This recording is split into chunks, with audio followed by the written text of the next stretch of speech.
Welcome to the SportsBros Podcast, featuring the almighty Relive, the money man Scotty D, and your host, the head of creative Eddie Cool. The SportsBros Podcast, by the fan, for the fan, talking sports just the way you like it. And without any further ado, let's give it up for the SportsBros.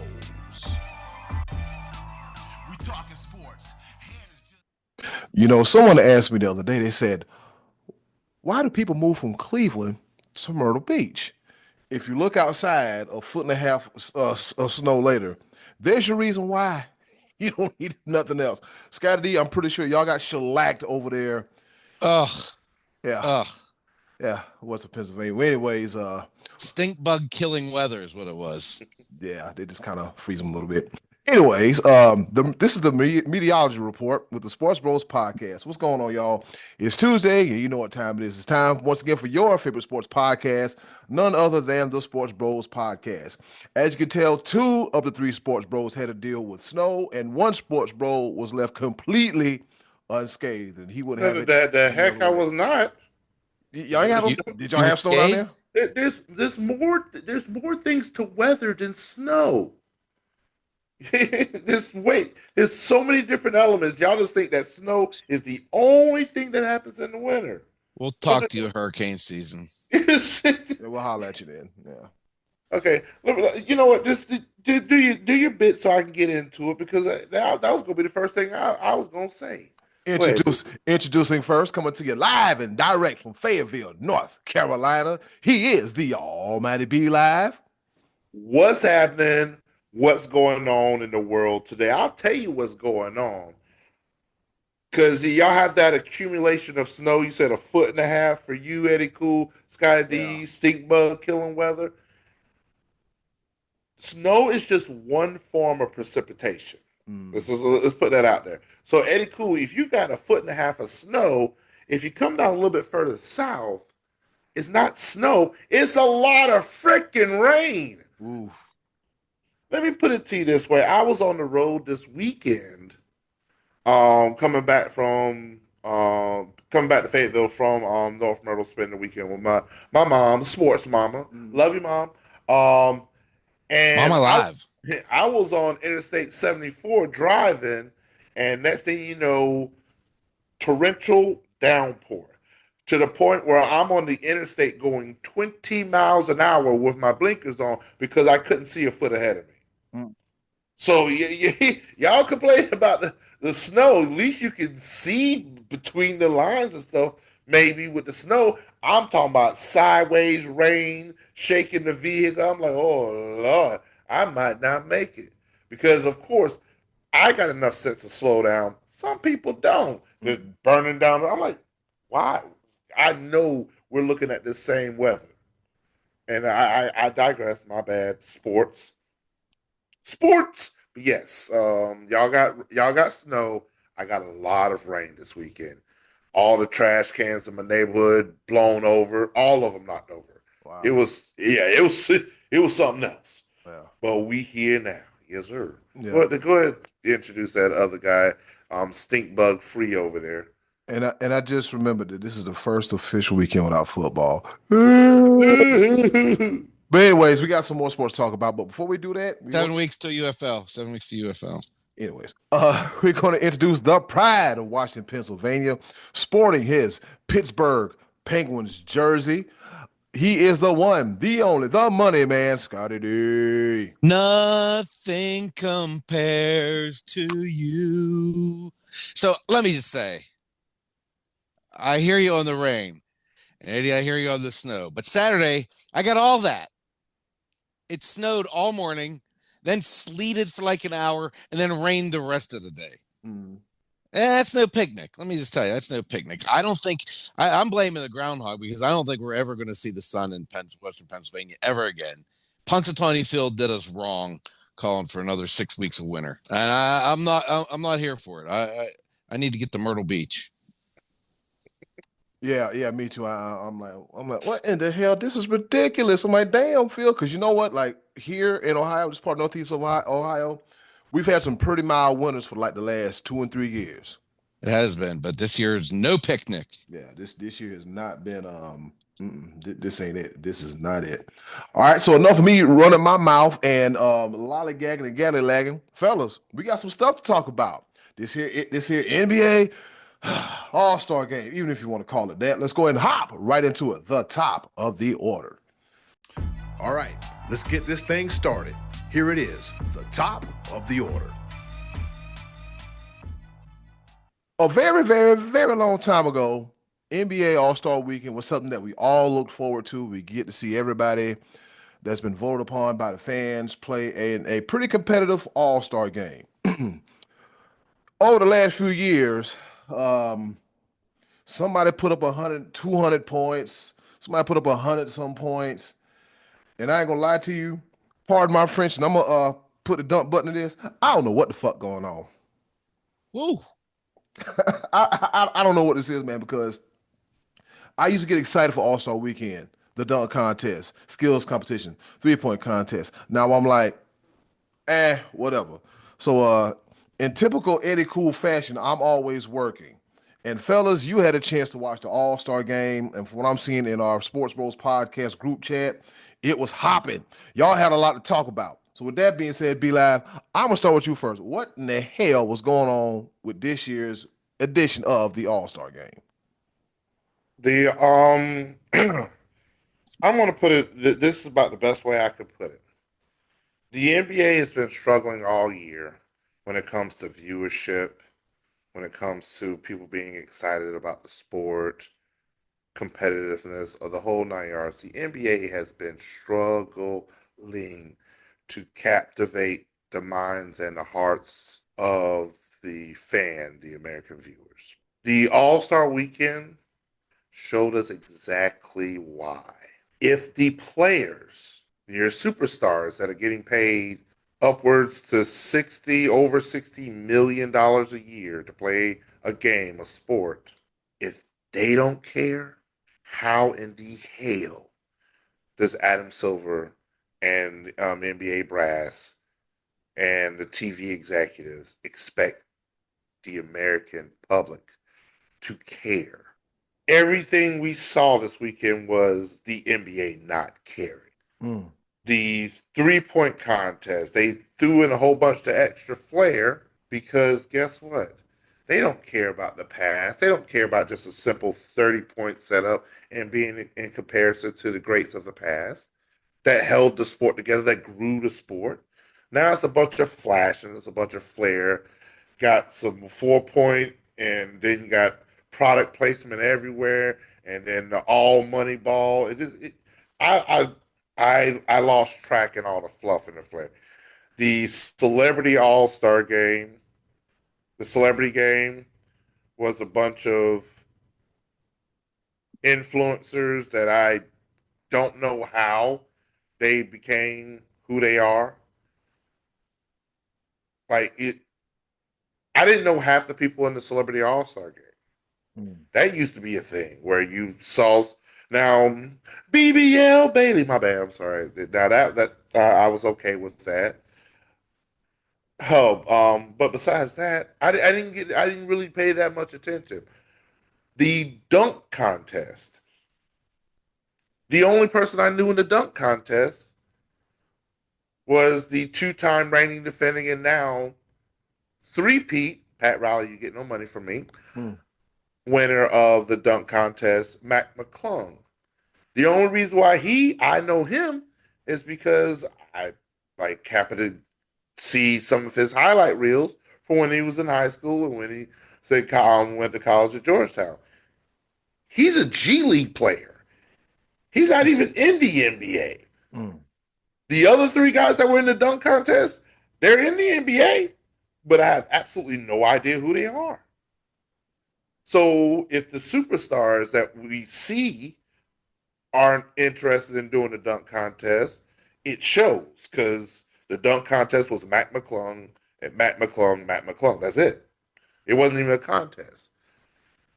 And then you get to the NBA All-Star game, which they changed the format. Now you have 4 teams, 3 NBA, the 3 teams consisted of players that got voted.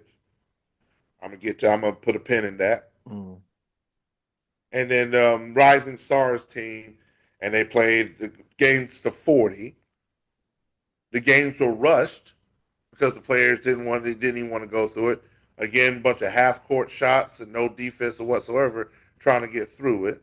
But the one that topped me off, because that's why I said keep a pin in it, was the fact that even the players that got voted, half of them opted out. They said, "Thank you for voting for me. Y'all want to see me in the game? No, I'm good. I'm a rest. I don't want to get injured." Even to the last minute scratch, when LeBron James said at the last minute, "I'm not going to play. I'm having issues, blah, blah, blah." He knew he had issues 3, 4, 5, 6, 7 days ago. They could have replaced him. No, he just decided not to play, and nobody got that spot. They don't care. They don't care. The NBA does not care. These superstars don't care. So how do they expect us to care? I went into this All-Star weekend hoping there'd be a couple of stories that would be captivating, that would lead us to the second half of the season where I don't have any football left, and maybe I'll start ramping up on what's going on in the NBA. I have zero care in the world for the NBA. Mm. I'm going to watch college basketball, and that's it. I have no reason to watch the NBA. I'm sorry. Scotty D, what's your feeling about this weekend? Well, you say they don't care. That's because they don't care in any sport. The NBA don't care. The Pro Bowl is now flag football. I think if they have that. Yep. I've maintained that baseball is the one that has the best All-Star celebration because the home run derby still is kind of cool. Mm-hmm. And the game itself is like I said, it's the one game out of the four major sports that is the truest. Because if you're pitching, you're still going to try to get the guy out at the plate. And if you're the guy at the plate, you're still going to try to hit the ball. It's not a physical thing. Like you don't want to hurt yourself physically and need a rest. But they're only going to play one inning. You're not going to go pitch 7 or 8 innings. Right. You don't care that much. You just want to get to your inning and not be the guy that gives up the hit that loses the game. And if you want to be the batter that wins the game and get the little MVP bonus. But hockey also, I mean, their game has been 10-9, 11-12 the last few years. They're the ones, though, that have made the most radical change by having really eliminated the game, which brings us into the Four Nations tournament that we've had this past week. And I didn't see 1 second of anything having to do with the NBA this weekend. I didn't see, I never turned the channel on it. While the All-Star game was going on Sunday, I was watching the Saturday Night Live 50 special, so I didn't see anything with NBA. And on Saturday, I watched, I think, 3 college games, including number 1 Auburn against number 2 Alabama, which was a really compelling matchup. It was a really good game. Kept my interest. I watched a little bit of Pitt, Miami, and there was a couple other games I saw bits and pieces of, but I saw no NBA. Oh, yeah, go ahead. Go ahead. Go ahead. Oh, because I forgot one other part of the NBA that because I didn't see it in real time, but I saw the story and I told y'all that this was going to be a pepper point, but it was too good to not be a pepper point. This is how much that the NBA doesn't care. Their stars don't care. How do you get disqualified from the NBA skills competition? You want to know how you get disqualified for the NBA skills competition? How? Because during the shooting portion of the team relay, you don't take actual shots. You just throw the ball because after 3 failed attempts, you get to move on. So Chris Paul and Victor Wembanyama, and I'm going to say mostly Chris Paul because this is a Chris Paul move, they decided instead of actually trying to make the shots during the team relay, they're just going to throw the 3 balls to save time. To the point where they pulled out the official rules for the NBA skills competition and shows that you have to take valid shots. And they got disqualified. That's how much they don't care. And the thing about this, that was probably the most entertaining part of the entire weekend was them trying to circumvent the rules and becoming Eddie and Chavo Guerrero. I lie, I cheat, I steal. that meme was funny. Yeah, I'm glad you explained it because I didn't really know what that meant. I saw. Okay, yeah, but yeah, that's what happened. They literally they tried to circumvent the rules, and they pulled out the rule. They're like, nah, you can't do that. Just come on, act like you care. Like it's a skills competition. You try to circumvent. You try to circumvent the rules by not showing your skill. Like, come on. So last year, I think everyone was kind of interested in the male female shootout with Steph Curry and was it Sabrina Ionescu that had that shootout. They did away with that completely this year, correct? Yep. Or did they have it and they didn't have it at all? I think did somebody didn't want something. I don't know if it was Caitlin Clark or somebody, but somebody was like, "Nah, I'm good. I wanted to do with it." She decided, she chose not to enter the competition, and then for some reason, I guess Curry and Ionescu also decided not to go forward with. I don't know, but that was like a pretty good wrinkle they added last year that had everyone talking, and then this year, like their one success story from weekends past didn't even come to fruition. So I don't know what the NBA does from here. They've tried all different types of things. They've tried different ways of scoring and drafting players and doing. I mean, it's like you said, if the players don't care, why should we? And I don't, because I don't feel like I missed out on anything, and I never saw a minute of any of it this weekend. Like this is one of those things where I wanted to use this platform that we have to show how bad the NBA is. They don't care. They don't. And honestly, at this point, if you bring the big names into the dunk contest, which would be, LeBron, if you bring these guys in, but are they going to do anything that we haven't seen before? I mean, this guy jumped over a car the other night. I saw on a video clip, and I've seen that before, and that's impressive to be able to do that. But didn't Blake Griffin jump over a car about a decade ago? I mean, there's only so many different ways you can dunk a basketball. You can bounce it and dunk two balls and blow out a candle and jump over a car. I mean, how many things can you do creatively with a basketball? Go look at the early days, and it's like Dr. J is like wins the dunk contest, and he just jumps. Windmill, yeah. He jumped from like the circle. It wasn't even the free throw line, like inside the circle. And, it's what do you do at this point? Dunks are so commonplace. It's more exciting to watch one that happens in live action when you're going to the rim and dunking on two guys trying to block your shot. Maybe that's what they ought to do. Have guys try to block the shot, try to dunk on people. I don't know where you go if you're the NBA All-Star game. But Scotty D, here's where you pull out. You know it's time to pull out, don't you? What's that? The swords. Oh yeah, swords. The yeah, swords. Swords. Dear God! Now we got to pull out the swords. I think that was an idea I had in the past. We should go back to that. We should revisit that. We need John Morant. We need Anthony Edwards. We need the NBA just to show that they care. Yeah, more people watch. I'd watch that. Yeah, it's not even the fact of being extra creative and coming out with these new fandangle dunks. They were giving 48, they gave 48 points to a guy that have no idea who he is, and he missed the first 7 attempts, and he got a 48. Like that's they're giving participation points. Like this, it was horrible. It's getting progressively worse. Please put and Edwards. You can do a simple dunk and garner more attention to the sport because it just shows that maybe they care. They don't. Yeah.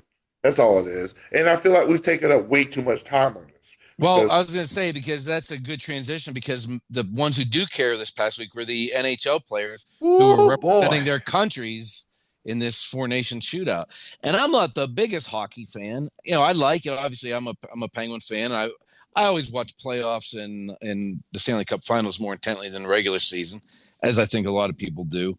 But I was compelled to see what was going to happen between the United States and Canada on Saturday night. And, as a Sidney Crosby Pittsburgh Penguin fan, Sid had won 26 consecutive international games for Canada going into this game. And, boy, was it hot when it came out, boy. 9 seconds in and 3 fights. We are not going to get political on this show. But Canada, I get it. You don't like us right now. But you can't boo during our national anthem. Yeah, you can't. That ain't gonna work, player. Drop the gloves. Let's go, man. I was You know, and I'm not 100% sure that wasn't going to happen anyway. I don't know that the U.S. players were wanting to fight just because of that, or they just didn't like some of these guys. Because I saw the one Kachuk brother saying, his brother said, "I want a piece of this guy, and we're going to start off. We're going," and everybody was into it. Drop the gloves as soon as you get out on the ice. 9 seconds in, 3 fights. Penalty box is full. Emotions are running high. And, you don't condone fighting in most sports, but that ramped it up. Oh, yeah. And then hockey is like almost necessary. Yeah. And then as soon as the first period gets going, here comes the best player in the world, McDavid. And this game's in Canada, streaking down the ice and scores the first goal. And the place goes bananas. And I'm an American fan, but that was exciting, man. That was super exciting that their best player comes out and scores the goal, and the guys are going crazy, high five and slinging beer in the stand. I mean, it was an awesome moment. And then for our guy, Eichel, one of the best in American players, sets up Gensel, and the game's tied a few minutes later. Man, that was high drama for the first period. That was exciting stuff. And then the U.S. gets the goal in the second period, and then basically the whole third period played defense. The whole third period, Canada had the pressure on in the U.S. zone, and every time the U.S. defense would get it, they just flipped the puck down and changed lines and played defense until they got the empty netter to seal the deal. But man, that was exciting. Now you might be, if you're an all-star guy, you missed out on a 12-10 score fest. But this meant something to these guys. This meant something to these guys. So that was the difference between a good all-star weekend and a bad all-star weekend for the respective leagues. And it's still going on because I think 1:00 this afternoon, Canada plays Finland, I believe. Mm-hmm. And I think what happens is the United States has already secured their spot. They have a Monday night game, which was last night. If you're listening to this today, it was a Monday night game. They're already in the Thursday championship. So if Canada wins in regulation, they automatically go into that game. So we could have this again on Thursday, which would be seriously exciting. I mean, that's must-watch TV. Yeah, it's at the point where I was like, you know what? Hockey is all right, but when they split it up into what's called the Four Nations, which involves Canada, Finland, Sweden, and the U.S., and I was looking, I was like, wait a minute. Is this in the middle? I was at work and I was in the middle of, going between tables, and I was like, wait a minute, I'm like, this ain't no Olympic year. But then I said, oh, this is their edition of the All-Star game. Gotcha. They got this one absolutely right. This is what, like, not only just this, oh man, you get the pride of your nation. It was, oh my God, I'm chanting USA in February of 2025. Like this, it literally just, oh my God, it was. And now I want to watch hockey. I want to watch more hockey. And like I said, I'm a casual hockey fan. I'll ramp up as it gets into the trenches and everything. But diehard Hurricanes fan. But oh man, I'm all eyes on hockey right now. They got this right. And they're gonna. I hope they take full advantage of what the NBA is not doing, and this garners more viewership because these players, hockey players, are just different. Mm. Hockey players don't take days off. They don't. Hockey, they load management for hockey. Right. No. That's what. Oh my God! This showcased it so much. Mm. Kudos to NHL, the governing bodies of hockey, all of that. They got this right. And I'm here for USA. All right. Man, I'm telling you, man, it's great to see. Just like you said, like, to put a bow on this before we move on to our next segment. We look forward to all-star games. We really look forward to them all. We just want them to be good. We want them to be competitive. And we actually want the players to give a damn. Yeah. And like football, I understand. At the 16, 17, 18 games, you really feel like putting on pads and hitting on somebody again? No, you don't. The NBA, I'm pretty sure, okay, the first half of the season is pretty loaded. I get that, fine, cool, no dandy. Now we got 30 games left. Baseball and hockey, if you ask me, if you look at the hierarchy of all-star game and weekend festivities, baseball number 1. And 2, 3, and 4 is a toss-up. but it's pretty soon it's about to be baseball number one, and at this rate, hockey number two, the Pro Bowl and the NBA All-Star weekend, they're gonna have to fight for 3 and 4. Mhm. Yeah. Well, you keep messing around. I know Scott ain't gonna want to hear this, but the way MLS does it in soccer is that the U.S. All-Star team plays one of the top premier teams from overseas, and they set it up that way, and so it's like U.S. versus the world. And when it comes For the to cup, they put the cup on the line. so I like that better than what the NBA, especially what the NBA is doing. Everybody wants to win the cup. You got to win the cup. And I'm waiting on the tickets to become available because I'm going to the MLB All-Star game. I want it. It's in Atlanta. I want to see the home run derby. I want to be there.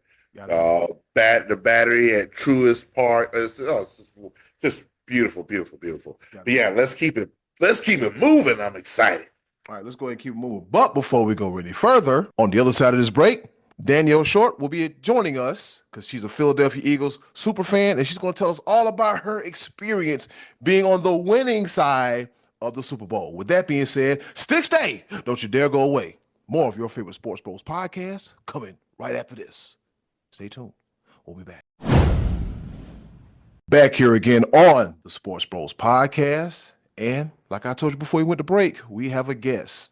Joining us right now is none other than Dani Short herself. And who is Dani Short, you might ask? It's a good friend that Scott knows. And Scott said, hey, I know someone that went to the Super Bowl twice, and she can tell us about being on both sides of the spectrum. So with that being said, Dani, welcome to the Sports Bros podcast. How are you doing?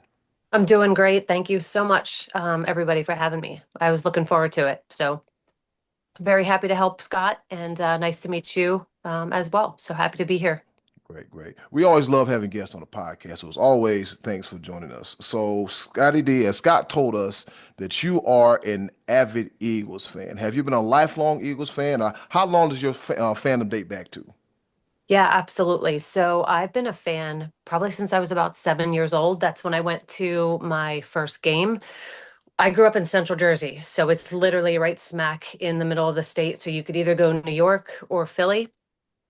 I'm the one with the brains and the good taste. I went Philly, and everybody else is Giants and all that other stuff we don't need to get into. So yeah, pretty much a lifelong Eagles fan now. So. Yeah, I can just imagine the Giants GM when he saw Saquon raise that Super Bowl trophy. Sir, how do you want that egg on your face? Fried, scrambled, covered, smothered? How do you want it, sir? All kind of egg on his face. So also, Scott has also told us that you've had experiences going to not only the first Super Bowl that the Eagles recently went to, on the losing side, but also the winning side. So can you tell us the obvious difference, between winning and losing, but just going to the Super Bowl in general? Just tell us about that.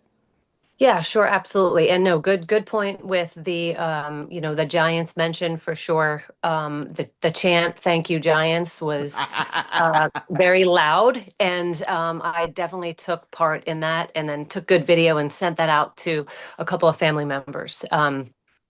All in good fun. But going to the Super Bowl, it's always something I wanted to do. I've always been a big sports person. I played a couple sports in college. I love it. Always have.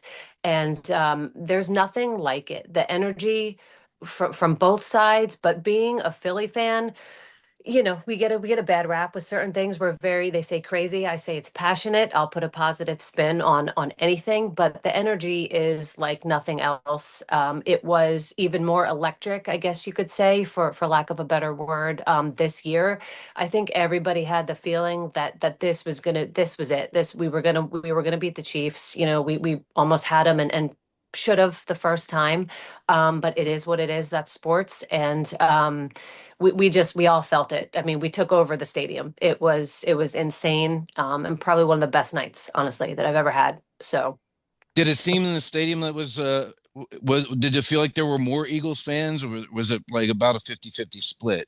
No, it did feel it. I would say, it seemed more like 60-40, but then with the noise we brought, it seemed like you couldn't even hear them. You couldn't hear their fans. They just got shut down on the field and in the stands, to be honest with you. We took it over. So it felt like it was like the Chiefs are even here. Like we don't even think about it. So it was really cool. I've not seen anything like it, to be quite honest. Y'all were up 17-0 after the first quarter. I know. What could they say? It, exactly. It was just like silence. And I will say there were two Chiefs fans, two rows back, and I was on the Eagles side more so in the end zone. And there were two Chiefs fans. By the end of the game, one of them had an Eagles jersey on and we're cheering for the Eagles. So we even converted. We converted a Oh, few. wow. So, it was fun. It was very fun. How did you go to the Super Bowl? You spend all this money, and just because your team is losing, you switch sides? That's not fair to actual fans. Are you Yeah. kidding? Okay, but I'm here to ask the tough questions. I'm here Sure. to ask the tough questions. The beginning of the game, the first questionable call, I believe it was it offensive pass interference? Yes, on Mhm. AJ Brown. Yep. Yeah, Hmm. and what was your thoughts with that? Because you know the talk has always been about Yeah. the refs being on the Chiefs side. What were your initial thoughts when that call happened? I was not pleased. I was like, here we go. And, I've been pretty, I try to float kind of in the middle when it comes to some of the ref talk. I mean, just playing a lot of sports in my life, I'm like, just I didn't put a whole lot of credence into it, but there were certain things where I did agree with what a lot of what was being said. But then when that happened, I fired off a couple of a text. I'm like, here we go. I'm like, this is ridiculous, and the fans let the ref have it. It was, you know, some not nice chants going on to the ref, very loud. So I know they heard it. You can't not hear Philly fans, and I'm like, but it's all right. I always try, like I said, I try to stay positive. So I'm like, it's all right. Give us one bad call, forget about it. It doesn't matter. We're gonna make it up with everything else. But it was, it was ridiculous in my opinion. I thought it was nonsense. But what are you going to do? Again, it's part of sports, so you just have to roll with it.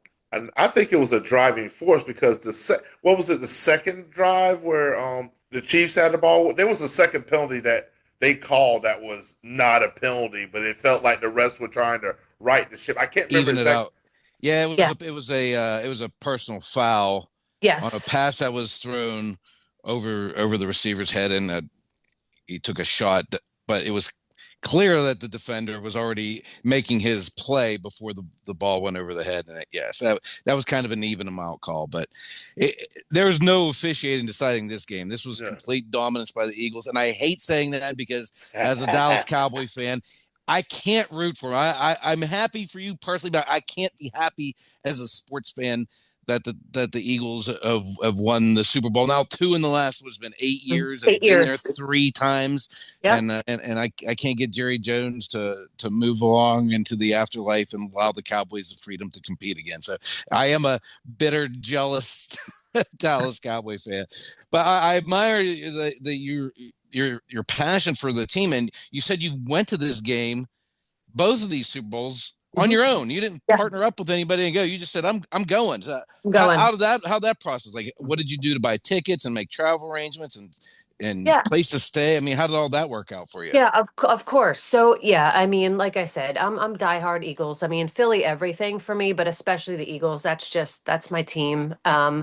So yeah, the first time, so the first time we won the Super Bowl against the Patriots, I didn't go to that, and I felt such regret. And I said, when we're Oh, going back, whenever we go, I'm never missing another Super Bowl. So I will go and you know spend that money for for them because I love them. And I just said, I'm going. So booked the trip out to Arizona, just bought the ticket. I forget where, I don't know, Ticketmaster, StubHub, one of the two for that, and then just made all the arrangements, Airbnb. went by myself, and I didn't want to wait for anybody else. Like, if you're going to go, great, I'll see you out there. And I'm pretty independent, so I just took it upon myself to get everything lined up really quickly and, headed out there. For this one, actually, I've got a real estate, I'm a real estate agent, with Sirhan in a couple of states. So I do have a friend that lives in New Orleans, and she said, it's here, just come stay, come stay with me. So Oof. I already had a place to stay, which was fantastic, and then just went ahead and pulled the trigger on the ticket and flights. The flights were tough. It was a tough flight to get out of, because I'm up in PA right now and not down in Florida currently. It was a tough flight to get, but I managed to snag one. And out I went, and I had a friend there, and I knew some other people. Philly sports guy. If you see him all over the place, the mohawk and the face paint, he's all Mhm. over everywhere. Friends with him. So I did have other people that were going both times. So I did have some time just to meet up with friends at various points. But traveling and all that and sitting by myself, I just made friends with everybody around me. Thankfully, it was all Eagles fans both times. So I was happy. It Now, was. what's the experience like? Do you do the day before the game? Are you there on Saturday or Friday, or how soon do you get there? Yeah, yeah, absolutely. So this time I got there on a Friday. Got there on a Friday night, and just got settled in. And then the next day I took in the parade. They had the Super Bowl parade in downtown in New Orleans, and took that in and went to the Super Bowl experience. Walked around there a little bit by the river, and then. Yeah, that night just hung out, laid low. I wanted to keep it pretty mild and be raring to go for Super Bowl Sunday, and got to the stadium, I don't know, 5 hours early, and took it all in, because it was crazy, and just you could see all the different sportscasts going on, and just some of the different games, and they had pump up events and music going, and it was quite an experience. So I really wanted to get there and take it all in, and then just got to my seat because I wanted to watch them warm up, and watch the Eagles, because they were literally right in front of me doing all their warm ups and everything right in the end zone. So that's what I did, and thankfully I had a great group of guys actually around me, and we all just made friends, and took a lot of fun pictures, and we're just thrilled that we crushed them the way we did. It was a very, very fun game to take in. It was good, very good people. To watch them partake in warm-ups, fellas, that means she had them good seats. That's what that means. She had those good Well, seats. what was the experience like from? It was Glendale, right? They were there Yeah, 2 years ago. What was the yeah. experience like there as compared to being in New Orleans? I mean, I'm sure the weather was probably a little bit warmer 2 years ago, but were the experiences similar? I mean, do they do like the same kind of thing, or do they try to add like a New Orleans type of flavor? I'm sure is. There was definitely that New Orleans, that Cajun spice that they have there going on. That was felt like throughout. And I will say, um, that is a great city. They were so welcoming. I made friends there with a couple of New Orleans natives that I probably will now know for life. They were welcoming, and met them on a random streetcar, and they took me around a little bit, and while the excitement was there, it was definitely up a notch in New Orleans for sure. And I don't know if that was just, I don't know if that had some to do with what happened earlier in January. It was just a different feel of, they were so happy to have people there enjoying their city, celebrating the Super Bowl. It just felt different than Arizona, to be honest. I mean, Arizona was still great. And they put on a great show for us, and had a lot of fun things. But New Orleans was different. If I could pick the two, obviously the result, I'll always pick New Orleans. But if I could just pick the two, if I had to go back, I would go New Orleans all the way. It's a great city. It's a really great city, and very great people. You said it was kind of a different vibe, though. Do you think that's Yeah. because 2 years you were like, man, I hope we win, whereas this year you said, I am pretty sure we were going to win. I mean, was like the general sense? Did it feel more like the Eagles fan base and the vibe was just more confident going in this time? It was, and I will say, like, I was confident the first time. I honestly, I still was, but it was at another level. The energy was at another level, the positivity, and just knowing, and I don't know if it was that redemption and we're gonna take this one back. I think that may have fueled some of it too. I'm sure you've seen it. Jalen Hurts had his screensaver, and I still remember that photo because it was awful with him with his head down and all of that Chiefs color confetti behind him. That's been his screensaver since that loss. So there was just so much fuel and like revenge game. Like this one's ours, and yeah, it was the confidence and just the loudness that Philly just brings and that passion that blew Arizona out of the water 100%. So Great. yeah, very, very cool. It's just one of the best experiences I've had, honestly. All right. And before we get you out of here, Danny, Yeah. Jalen Hurts, there's been a lot that was said when he first got drafted by the Eagles and a lot of scrutiny about him league wide. How has the city of Philadelphia embraced Jalen Hurts? I mean, you have okay, like I'll just use myself an example. I've bought myself 2 jerseys in my entire lifetime of being an Eagles fan. The second one was Jalen Hurts, and I got that 2 years ago. There's something about him with the way he carries himself. There is so much mental toughness with him that it's like nothing I've ever seen before. He takes all of that negativity and that just fuels him. So it's why he's like, bring it on, So I have always embraced him. I never doubted him for a minute. And we had some rough starts and rough games at various points. Now I think the people who doubted him that were Philly people are have their foot in their mouth type of thing. The city even more so has just given him that respect, honestly, that he deserves, that I feel like he should have had all along, to be honest with you, because he performs at a high level always and carries himself with grace and class. And I've always just thought that was one of the best qualities about him. That's why I've always that's been a fan since day one.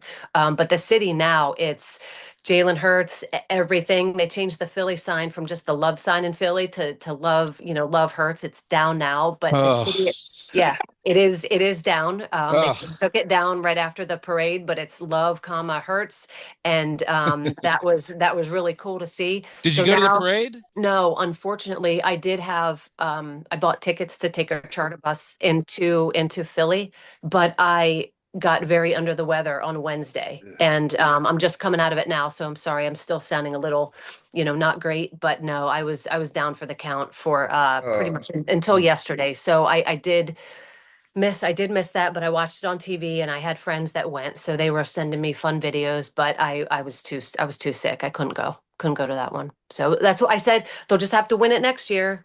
That way I can go to the parade and experience that, Right. So that's what I plan to do there. You missed all the destruction of the city. How could you missed the guy hitting your owner in the face with a beer With the can. beer. Yeah, Like, I put some loft in it. Like I know. he threw a fastball and like he took a beer right at his head. dome. I'm like, Yeah. yo. Yep.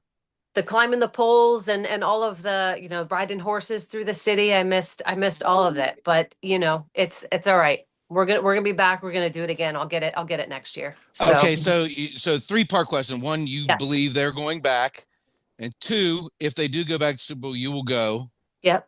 And 3, would you take me? Because I would actually like to go to the Super Bowl no matter who's in it. Me, singular. Oh, you selfish mother!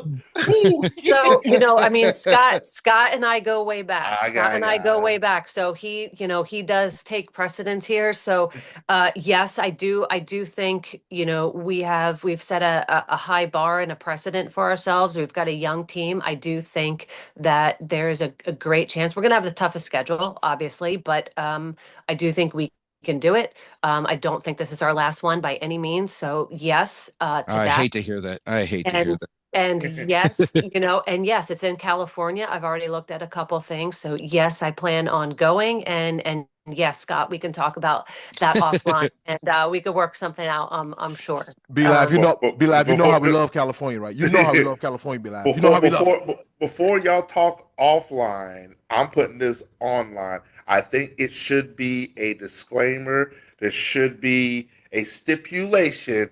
If you're going to allow Scott to accompany you to the Super Bowl, Scott has to wear an Eagles jersey. Absolutely. That's why he's going to be in Eagles everything, and trust me, Wow. I've Let's got a lot go. of stuff. I've got a lot of stuff. I got plenty of hats, jersey. Like we'll get you fully. You're going to be green, Yes. everything. So We need Well, pictures, Danielle. You can send it to us in the SportsBros Podcast DMs. We need pictures and proof. So if he acts up, All of it. All of it. if he tries to act shit, but Scotty D, I got some incriminating evidence on you. Yeah. Cowboys, huh?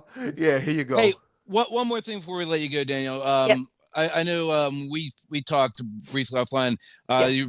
You work at a real estate company in Florida, correct? Yeah. So Sirhan, our flagship office is in Soho, New York. So Okay. we have now brokerages everywhere, but I'm licensed in New York City. I'm licensed in Pennsylvania and then Florida, but all for Sirhan. Ryan Sirhan is who $1 Million Listing Netflix series. That's who I work with and for. Yeah. That's what I wanted to bring up. So there Yep. is a Netflix series with your company, Owning Manhattan, correct? And Yes, Owning Manhattan season 2. It's being filmed now. So yeah, it's very exciting. It's honestly the best team and family I've been a part of brokerage wise. Yeah, it's very cool. cool. Right. Well, we'll be Yeah. on the lookout for that. And thank you for Awesome. your time today. Thank you guys. I appreciate it. Yep. Thank you so much. Nice to meet everybody. Good to see you, Scott. All right, Danny, thank you Okay. very much. But before Let's we go get out of Cowboys. here, how can people contact you on your social media? If they want to buy a house, how can they get in contact with you? Yeah, absolutely. So social media is the Danny Short on Instagram, and then Facebook is just Danny Short or Short Real Estate. You could find me with either one, but Instagram is probably the easiest way, and it's the Danny Short. And yep, you can find me there. Happy to help answer any questions for anybody. Thank you so much. All right, once again, that's Danny Short joining us here on the Sports Bros Podcast. And Danny, you are welcome back anytime you want to join us, okay? I would love that. Thank you so much. I appreciate it. All right, thank you very much, Okay. fellas. And with that being said, looking at my watch, fellas, guess what time it is? What time is it? What's happening? What's going on? Oh, I'm glad you asked. This time, once again, for our favorite portion of the show, the choices of the voices. And with that being said, hey, yo, button, hit it. Choices of the voices coming at you right here on the Sports Bros Podcast.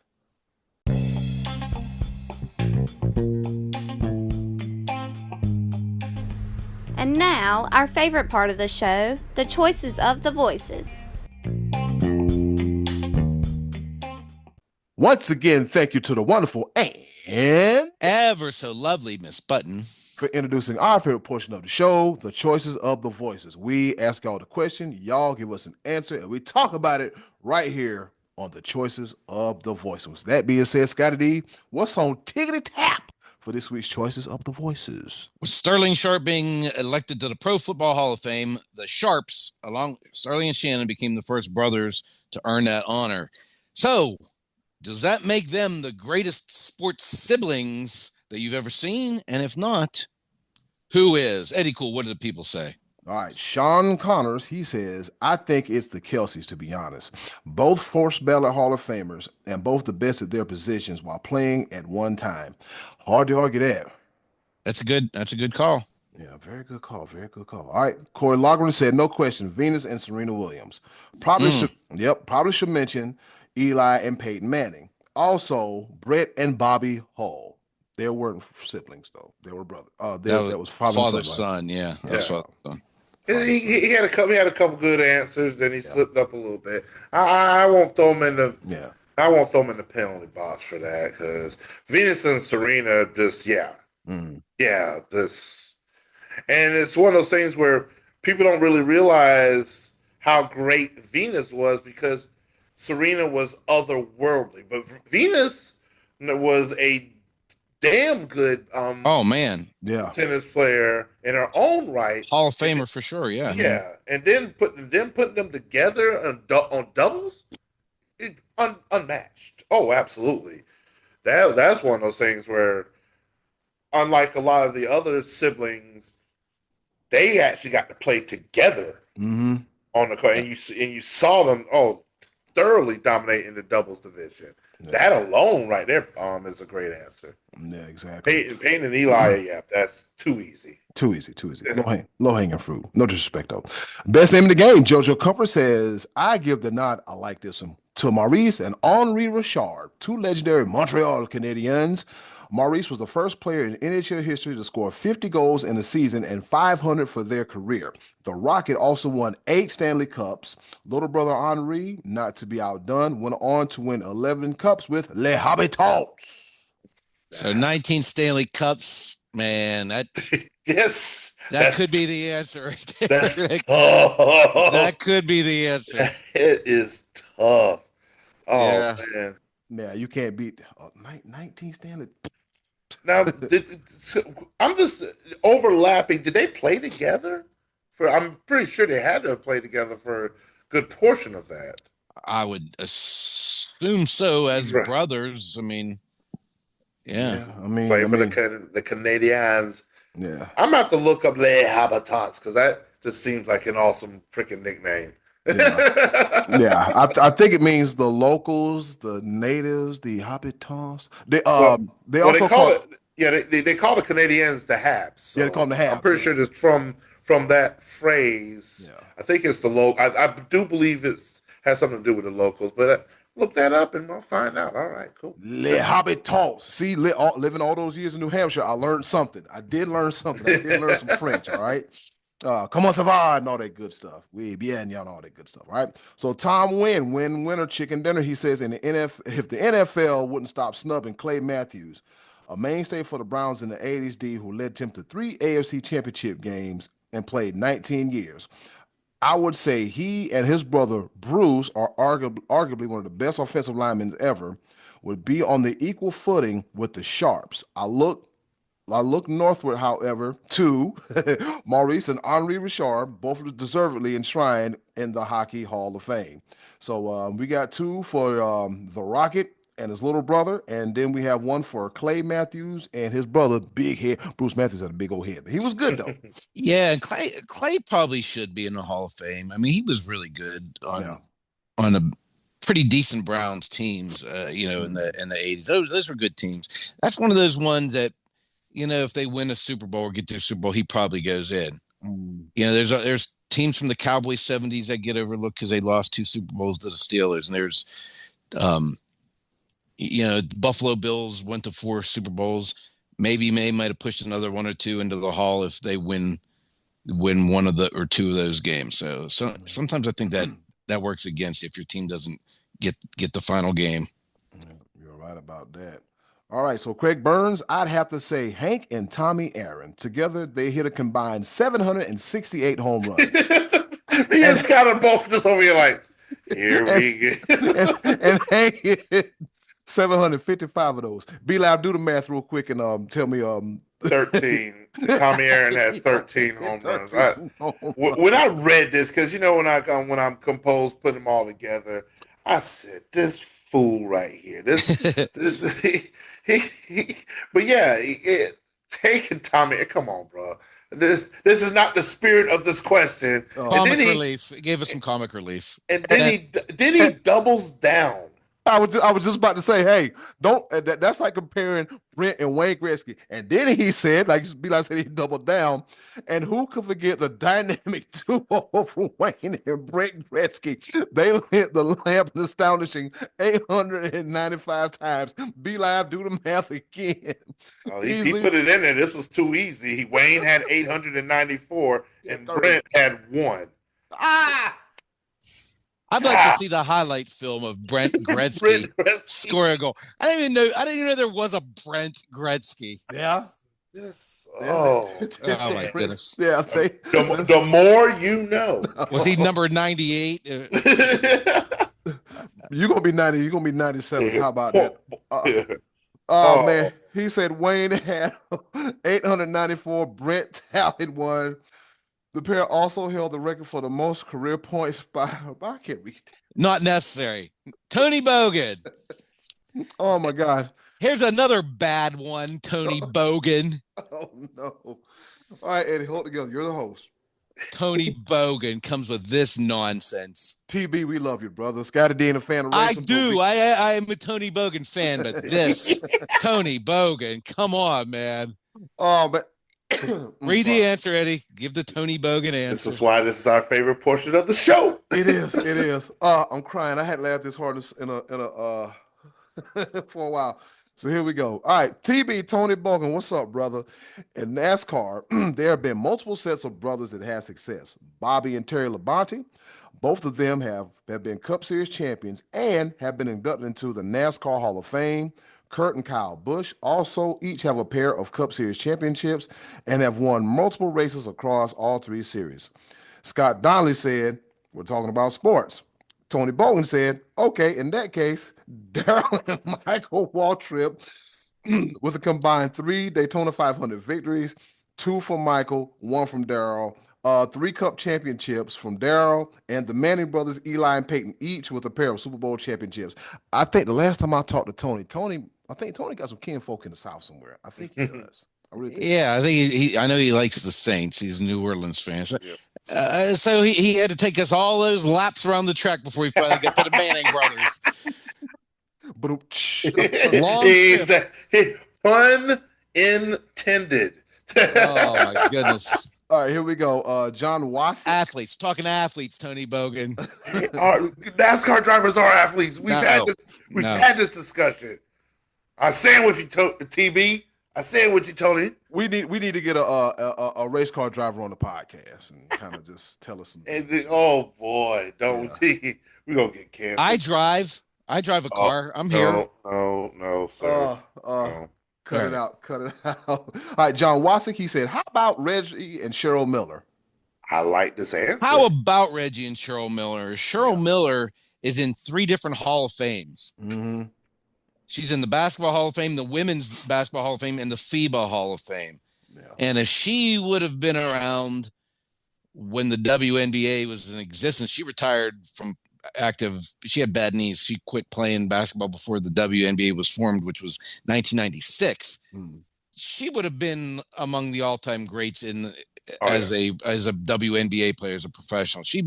I like Cheryl Miller because I hear her doing like interviews and doing media. I feel like this is somebody who really, really knows the game. She's not just like a sideline reporter who prepares 2 questions to ask. She's somebody who knows basketball. I really respect Cheryl Miller a lot, and as a coach too. She's fantastic, Hall of Famer. And what do you say about Reggie? Yeah, Hall of Famer in the NBA, one of the all-time greatest NBA 3-point shooters, and that's a great answer. That's a great answer. Absolutely. That's a great answer. All right, Jeffrey Lewis, he said, with Serena and Venus Williams, possibly the most successful siblings, meeting each other 9 times for tennis finals in a 19-year span beginning in 2000. One of them competed in Wimbledon finals each year, but 4 of them. Impressive. They were the first 2 to compete in 4 consecutive majors finals in 2002. However, the Kelsey brothers seems like my type of dudes, and the Sharps are dressing exactly that. So we got a Travis and Jason Kelsey sighting here. Okay, that's number 2. But yeah, and then I forgot about that point of Venus and Serena facing each other. Many times. That is, like I said, that is definitely up there. Excellent answer with that. And the Kelsey brothers, they are first ballot. They're definitely first ballot Hall of Fame. Yeah, without question. So real quick, fellas, don't you know I live up here in Northeast Ohio, and I work in Lorain County. A video I ran across a few days ago while I was doing some preparation for the high school game. I saw an old throwback from Lorain County TV 20, and it was the Cleveland Heights Tigers versus the Lorain Titans, and it was in Lake Erie League play. And take a wild guess who the quarterback was, Scotty D, for Cleveland Heights. Travis Kelsey. Oh, really? Wow. Yep. How about that? Yeah, back in back in the late 2000s. So Deion Davis, he says Kane and The Undertaker, the brothers of destruction. Penalty Love that answer. box. Penalty box. Immediate penalty box. I know we like to believe in K-Fob, but come on, bro. They not Astro brothers. God. I love it. That's a great answer. You got to go to the penalty. It's a great answer, but Yeah. you got to go to the penalty box because they're not actually brothers as much as we believed it as a child.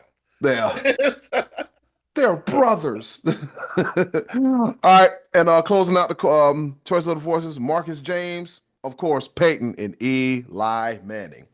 And with that being said, shout out to Sean, Corey, Joe, Tom, Wynn, Craig, Tony Bogan, John, Jeffrey, Dayon, and Marcus for their participation in this week's choices of the voices. Scotty D, who you got? Man, I don't know that there's actually a single solid answer for this, but where I would say this is what I think, because I made the case for the Millers already, and I think that's excellent because it's a brother and a sister. Mm. You know, for one for each sex going to the Hall of Fame is super impressive. The Sharp brothers are fantastic. I mean, Sterling Sharp, I'm glad he got his due to go into the Hall of Fame because he was. I think he got forgotten because his career was so short, but he was incredible. He was a fantastic receiver. I love the answer about the Richard brothers. In baseball, there's only one pair of brothers in the Hall of Fame, that is Paul and Lloyd Wainer, and that was well before my time. So I didn't see the Wainers play. Paul Wainer was a Pittsburgh Pirate. And then the Alomars were fantastic too. Roberto was in the Hall of Fame. Sandy was not a slouch as a player. He hit a career average of 273 and was a 6-time All-Star catcher. And he's in the Cleveland Indians, Guardians, whatever Hall of Fame. He's in there. So those are some other good ones. If I was forced at gunpoint to pick an answer, I probably would say the Williams sisters. But just because for them to be so close in age and both to be so excellent, and Serena is probably the greatest tennis player ever, and that carries a little extra weight to be the best ever out of all this. So that's probably I would probably say if I had to choose one, it would probably be the Williams sisters. Be live. For me, there were so many good answers from our choices. It convinced me otherwise. Now, in the spirit of the question, you asked, in your opinion, you're talking about the Sharps. Are they the best pro sports siblings you've seen? And if not, who are? And so many great answers. My immediate answer when looking at the question was Peyton and Eli, because my passion has always been football when it comes to the sports that I watch. Then we talked about the Williams sisters in tennis. I'm like, oh, very good. The Richard brothers in hockey, outstanding answer. Winning 35 Stanley Cups. And then you talk about Reggie and Cheryl Miller. Jeez. And Scott, you were very eloquent about that. Excellent answer. And so I support all of those. But I like this little coaching situation we got going on between Jim and John Harbaugh. One of them being a Super Bowl winner, one of them being a college football champion, and now they're both in the league right now with with coaching against each other, stuff like that. That is just a wonderful family situation. And they faced each other in the Super Bowl, right? And they did. And so that is. I don't think you can get any more successful when it comes to the parents. Like, who do we choose? Yeah. So I want to mention them at least. And then the Kelsey brothers, like I said, surefire first ballot Hall of Famers. Eli will be a Hall of Famer, so they will be Hall of Famers as well. It's just great answers across the board. So celebrating brotherly and sisterly love as the Eagles just won the Super Bowl. So tie it all in. Eddie Cool, what about you?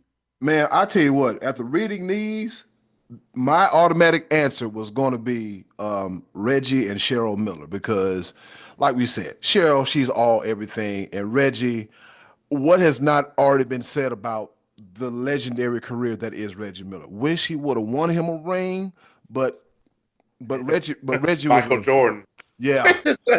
Patrick Ewing, Charles Barkley, People Reggie didn't Miller. eat. People did not eat when Michael Jordan was in the league in the 90s. No, they did not. Nobody got to eat. I was No. Yeah. God, especially one Reggie Miller. Because, Oh, because they're in the same conference, legendary matchups and everything. And then, I still remember when Reggie pointed at Spike Lee? Spike Lee with the joke. oh man. Yeah, that's legendary, man. It's Legendary. Just, off topic real quick. You know what this gauntlet reminds me of now? The AFC quarterbacks with Lamar, Josh Allen, Patrick Mahomes, Joe Burrow. It's like, you want to win a Super Bowl, huh? How bad do you want to win it? Well, Jalen Hurts is on top of all of that right now. Yep. So I would have to say the Williams sisters, number one. The Richard brothers, number two. Fellas, let's think about it. Hockey. 19 Stanley Cups between the two of them. Between the two, 19. That's insane. Just imagine it's just. But you have to also keep that in perspective. There was like 6 teams in the league back then too. So Yeah, that is true. Yeah, but I mean, no taking away from how great they were. I mean, they were great, but they didn't have to go through the Penguins. There you go. So I would go with Venus and Serena, no doubt. As much as I love Shannon and Sterling Sharp, I would have to go with Venus and Serena because their dominance, once they established it, the Williams domination era ended like what a couple years ago, if that. They got a whole movie starring Will Smith. Yeah. And one other point to be made about them that I had just came across my mind just now, though, is those two are individual players, which is important because you could, even if the best player, Travis Kelce, could have a bad night and the Chiefs could still win the Super Bowl. I mean, it didn't happen this year, but the team achievements that go along with some of these accolades, there isn't any of that. When you're a tennis player, you're out there, and if you're having an off night, you go down and you're out of the tournament. So for both them to be individuals and not part of a team, that's another feather in the cap for those two. Okay, so next week we are going to double dip and do 2 questions. First one regarding NFL, and I hear a lot about this topic living here in Western Pennsylvania. But next season, who do you think will be and who do you think should be the quarterback of the Pittsburgh Steelers? Again, that's a topic I've been hearing a lot about here in this area. Just want to see what others are thinking outside because we're about to go into the quarterback shuffle here during this NFL offseason. And also, BeLive suggested this one. Seems like nobody was too interested in the NBA dunk contest this year. Who would you like to see in it? I know this Mac guy has won it the last couple of years. Who would you like to see compete against him or against one another? What NBA players would you like to see enter the dunk contest? What might get you interested to watch if that was to happen next year or sometime in the future? So that, Eddie Cool, will give us 2 somethings to talk about next week. Yeah, you are so right about that. And so with that being said, that wraps it up for this edition of The Choice of the Voices. Coming up next, BeLive. Grab that pepper grinder because you know what time it is, like 2 watches. Time for a round of pepper on your favorite sports podcast, none other than the Sports Bros Podcast. And thanks for joining us. Thank you. Stick around. We'll be right back.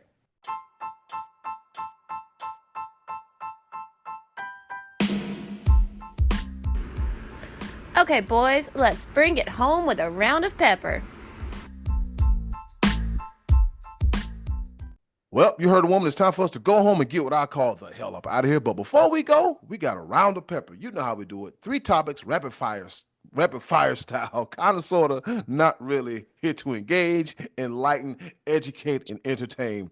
The 4 E's in no particular order, no matter how bad I botched it. And I'm going to switch it up this time, fellas, all right? Breaking news coming out of the city of Cleveland, Ohio.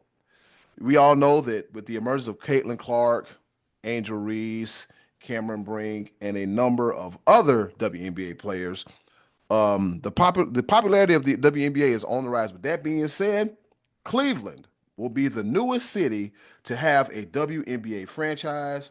per Tom Friend writer, all right? According to Yahoo Sports. It says the team is expected to join the league in 2028 and will reprise the name the Cleveland Rockers, the original team name of the franchise when it folded in 2003. We get the Rockers back. Oh, it's going to be rocking at Rocket Mortgage Fieldhouse. About a Hall of Fame. So, shout out to the city of Cleveland. Give me another reason to go watch some basketball, and I'm happy. Over to you, Scotty D. The Rockers. I hear Rocker. I think of John Rocker Mike? versus Pat Mahomes. Well, That's what I think. But anyway, No, I think of Shawn Michaels and Mark Jannetty. All right, go ahead, Scotty D. so I mentioned number 1 versus number 2, Auburn at Alabama this past Saturday, and Auburn emerged victorious. And what a stud Auburn has in Johnny Broome. This dude, 2 of the players fouled out of the game, and him on a bad ankle took over the game down the stretch and pushed them to victory. But coming out of that, Auburn coach Bruce Pearl became just the first coach to win a number 1 versus number 2 game in season for 2 different teams. He had previously won a 1 versus 2 in Memphis versus Tennessee game.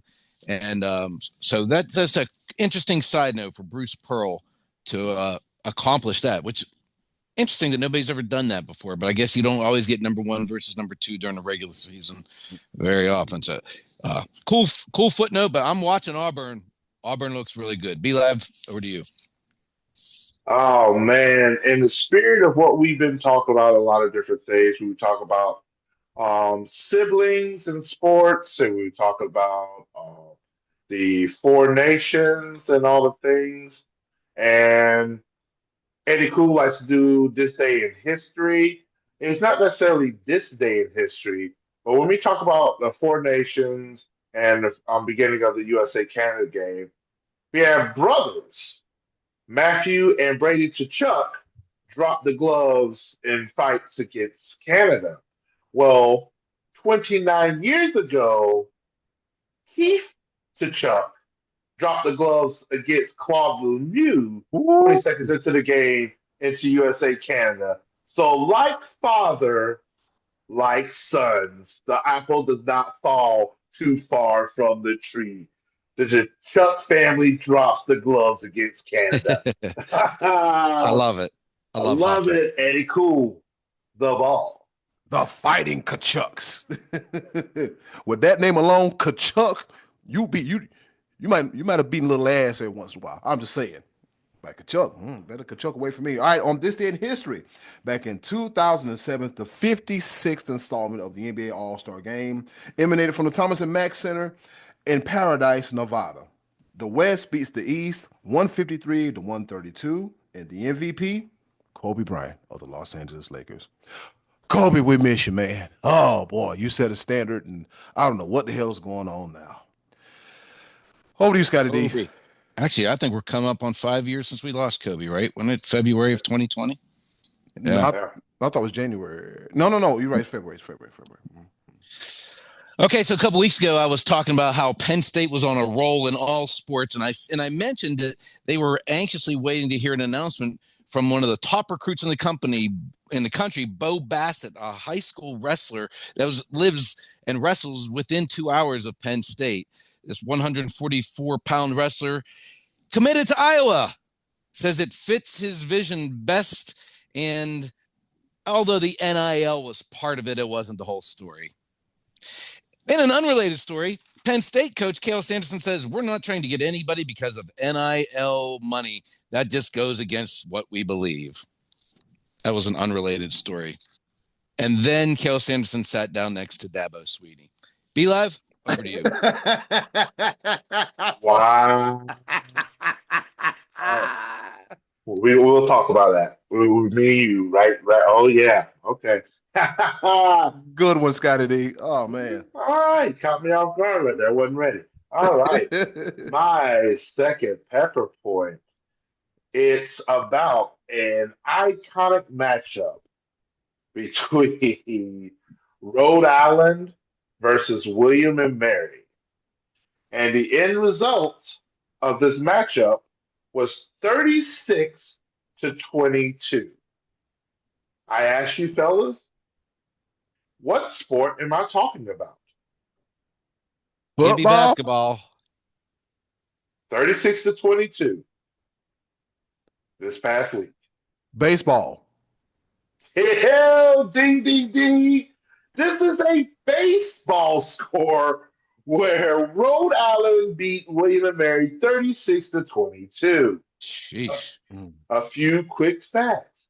58, the number of combined runs between the two teams, enough to make this game tied for the fourth highest combined run total in D1 baseball history. 29, the number of walks between the two teams. 29 walks.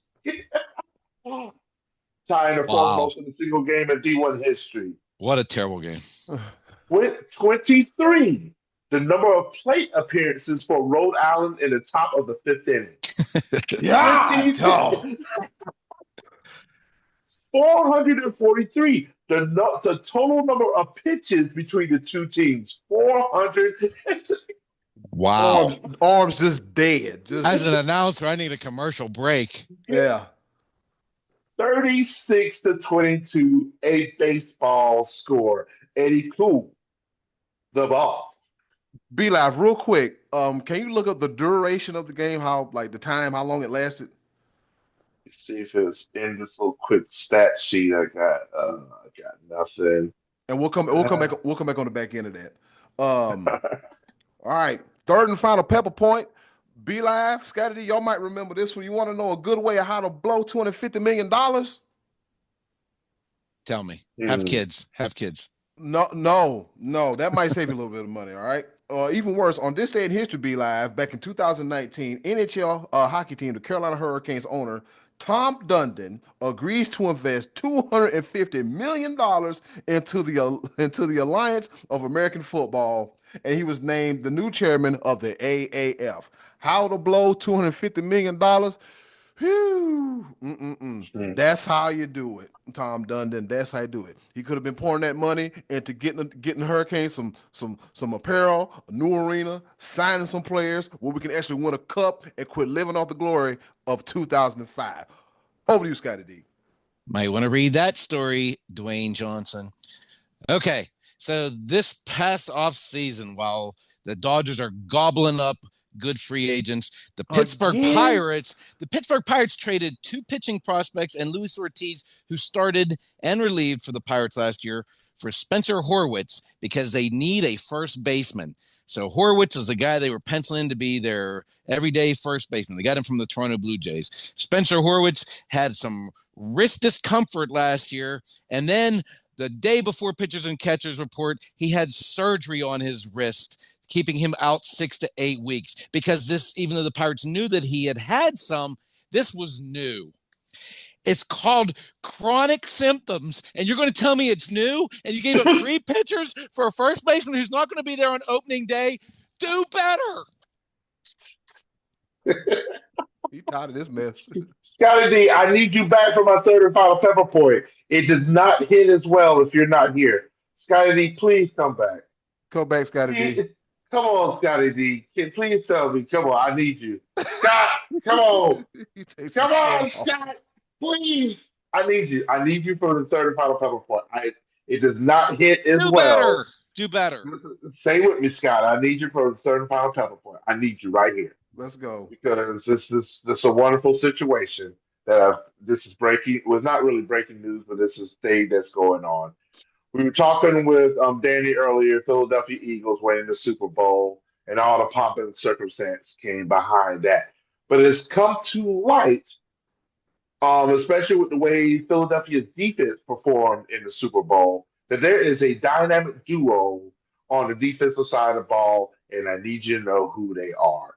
When it comes to the rookie sensation, Cooper DeJean, the rookie quarterback, and the safety for the Philadelphia Eagles, Reed Blankenship, they have been dubbed the exciting whites. From the meme of the sign in the supermarket in the wine section, the exciting whites. They have T-shirts, merch, and they will be releasing a podcast where they're going to be drinking white wine and talking about whatever the heck they want to talk about. Cooper DeJean, Reed Blankenship, Philadelphia Eagles, the exciting whites. And we have the Sports Bros podcast and the featuring the amazing white Scott Donald. All right. And we're out of here. Thanks for shout out to our guest, Dani Short, for joining us. And in closing, do something nice for yourself, and if you can, do something nice for someone else. They'll greatly appreciate it now more than ever. Be a blessing, not a burden. And for Scotty D's sake, don't be the Pittsburgh Pirates. You made the man jump out of his jersey and his glasses. This has been another episode. The whining white. That's what I'm going to be, the whining white. It's been another episode of the Sports Bros Podcast. Be loud, help. the third Black History Month on top of that exciting white. Yes, sir. Yes, sir.